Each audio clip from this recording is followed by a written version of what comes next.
Magandang araw, Luzon, Visayas, at Mindanao.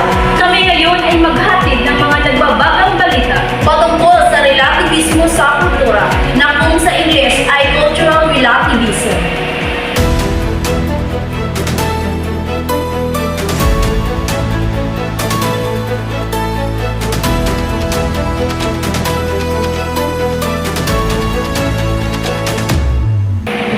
Bago ang lahat, ako nga po pala si Binibining Shailene de Benza.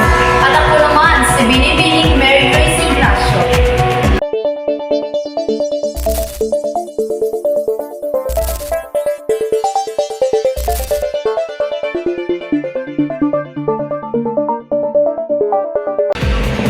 Ang cultural relativism ay ang paniniwala na ang kultura, tradisyon, at pamumuhay ng iba't ibang lipunan ay dapat unawain at respetuhin sa pamamagitan ng mga pamantayan ng ibang kultura. Uunahin muna natin ang mga benepisyo. Nahagip sa video na ito ang dalawang magkakaibigan na nagmula sa iba't ibang henerasyon. Ang isa ay millennial habang isa naman ay Gen Z.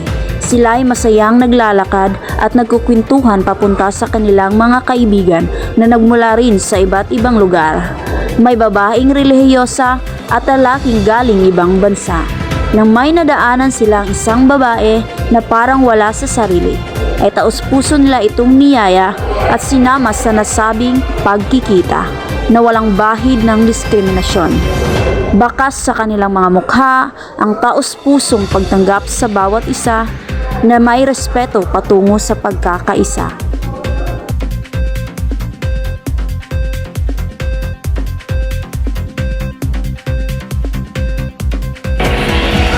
At ngayon ay dadako naman tayo sa detrimento or disadvantages ng cultural relativism sa pamamagitan ng aming pinakamahusay at may alam na si Ginoong Limasa.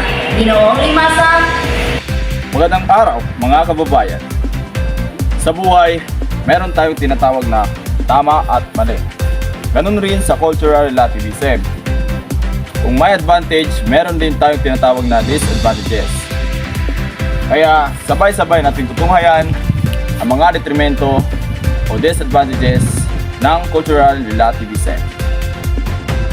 Sa takbo ng buhay, may mga pangyayari talaga na tayo ay susobra, magkakamali at makakalimot sa tinatawag nating limitasyon.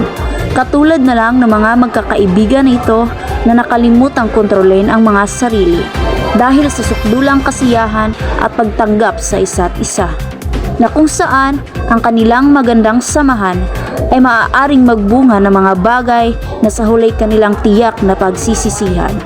Mga bagay na dapat munang pag-isipan, himlayin at suriin bago gawin. Mga bagay na bubura sa mga magaganda at kaaya-ayang mga gawa.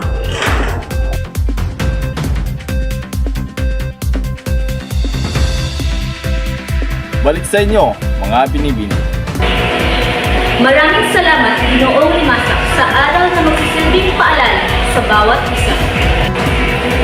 Naway naliwanagan at may natutunan tayong lahat na sa bawat pangyayari sa buhay, may mga ganda at hindi kaaya-ayang resulta. Tayo'y maging maingat sa bawat salita na ating bibitawan, hakbang na ating gagawin, at landas na ating tatahakin.